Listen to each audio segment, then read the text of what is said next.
है और ये दुनिया की सबसे ख़तरनाक तरीन जगह है जो कि 160 किलोमीटर लंबी और 50 किलोमीटर चौड़ी है। दोनों तरफ समंदर, बीच में घना जंगल, जहरीले सांप, बिच्छू और ऐसे कीड़े जिनके एक डंग से आप चंद सेकंड में मर सकते हैं। पहाड़, हर दिन बारिश और बारिश से सैलाब और लैंड स्लाइडिंग। इस पूरे एरिया में कोई भी नहीं रहता।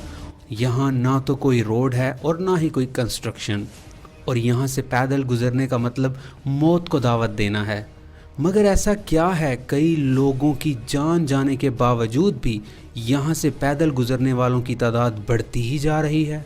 2021 में 1,30,000, 2022 में 2,50,000 और 2023 के सितंबर तक 3,60,000 लोग यहाँ से गुजरने की ट्राई कर चुके हैं, जिनमें से अक्सर मर भी गए हैं और बाज़ ने ये जगह क्रॉस कर भी ली है। असल में इस जगह का नाम डैरियन गैप है और ये दो मुल्कों कोलंबिया और पनामा के दरमियान में मौजूद है। पनामा से आगे सेंट्रल अमेरिका, मैक्सिको और फिर यूएसए मौजूद है। तो मामला कुछ यूं है कि कोलंबिया और इसके साथ वेनेजुएला, हेटी, अफ्रीका और एशिया से लाखों की तादाद में लोग अपने बेहतर रोज़गार और बेहतर ज़िंदगी के लिए अपना मुल्क छोड़कर गैर कानूनी तौर पर अमेरिका जाना चाहते हैं, क्योंकि कानूनी तौर पर वो अमेरिका के वीज़े की रिक्वायरमेंट्स पूरी नहीं कर पाते। इसीलिए वो गैर कानूनी तरीका, जिसको डंकी कहा जाता है, का इस्तेमाल करते हैं। इसके लिए वो एजेंट को पैसे देकर अपने मुल्क से कोलंबिया पहुंचते हैं और वहां से इस जंगल से गुजरते हुए पनामा और फिर मैक्सिको से होते हुए अमेरिका का सफ़र करते हैं। डंकी लगाने वाले बाकी जगहों से मुश्किल से गुजरते हुए जब यहाँ पहुँचते हैं तो इस मौत के जंगल से गुजरना और भी ज़्यादा मुश्किल मरहला होता है। इस 160 किलोमीटर लंबे जंगल को पैदल क्रॉस करने में तकरीबन 10 से 15 दिन लगते हैं, और जंगल भी ऐसा कि जिसमें जहरीले सांप, बिच्छू, कीड़े, मच्छर और फिर ऊपर से बारिश और लैंड स्लाइडिंग का ख़तरा। अब आप तसव्वुर करें कि यहाँ से गुजरने या फिर यहाँ रात गुजारने वाले लोगों की हालत कैसी होगी कि आपको ना तो फर्स्ट एड दस्तयाब है, ना आप वापस जा सकते हैं। बाज़ लोगों के पास तो खाने के लिए भी कुछ नहीं होता, तो वो दरख्तों के पत्ते और गंदा पानी पीकर गुजारा करते हैं। मौत का ख़तरा हर वक्त इनके सर पर लटक रहा होता है, मगर मजबूरन अपनी भूख मिटाने और बेहतर ज़िंदगी या अपने घर वालों के लिए करना पड़ता है। और हर साल ये तादाद बढ़ती ही जा रही है। यहाँ ना तो कोई सड़क है और ना कोई आबादी। ऐसा क्यों है? क्या कोई बनाना नहीं चाहता या बन नहीं सकता?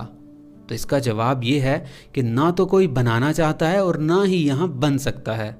मगर ऐसा भी नहीं है कि किसी ने यहाँ पर रोड बनाने का सोचा ही नहीं, बल्कि 1970 में यहाँ रोड बनाने का मंसूबा बनाया भी गया, लेकिन इन्वायरमेंटलिस्ट की जानिब से इस प्रोजेक्ट को रुकवा दिया गया, क्योंकि यहाँ रोड बनाने के लिए जंगल का कुछ हिस्सा काटना पड़ना था, जिससे माहौल पर बुरा असर पड़ता।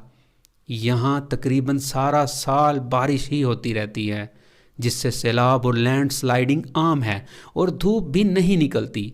तो यहाँ सड़क बनाना बहुत ज़्यादा मुश्किल है। इसके अलावा यहाँ जहरीले सांप और कीड़े मकोड़े बहुत हैं जो चंद सेकंड में इंसान की जान ले सकते हैं।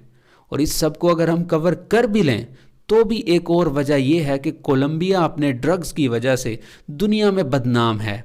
अगर यहाँ रोड बन भी गई तो अगला ख़तरा ये है कि इन ड्रग्स को स्मगल करके फिर इस रास्ते के ज़रिए से पनामा और मैक्सिको से होती हुई यूएसए तक पहुँच जाएंगी, जो कि यूएसए नहीं चाहता। इसके अलावा कोलंबिया की अमेरिका के साथ कुछ ख़ास नहीं बनती, मगर अमेरिका की पनामा के साथ काफ़ी बनती है। इसकी वजह यह है कि पहले पनामा कोलंबिया का ही हिस्सा था, मगर इस डैरियन गैप की वजह से कोलंबिया पनामा पर डायरेक्ट कंट्रोल नहीं कर सकता था, जिस वजह से पनामा के लोगों ने अपने लिए एक अलग कंट्री की तहरीक शुरू कर दी, जिसमें अमेरिका ने पनामा का साथ दिया, क्योंकि अमेरिका को अपनी ट्रेड के लिए पहले बहुत लंबा सफ़र समंदर में एक तरफ से दूसरी तरफ जाने के लिए करना पड़ता था। मगर पनामा के साथ देने से इसको पनामा कैनाल से एक शॉर्टकट रास्ता दूसरी तरफ पहुंचने के लिए मिल सकता था।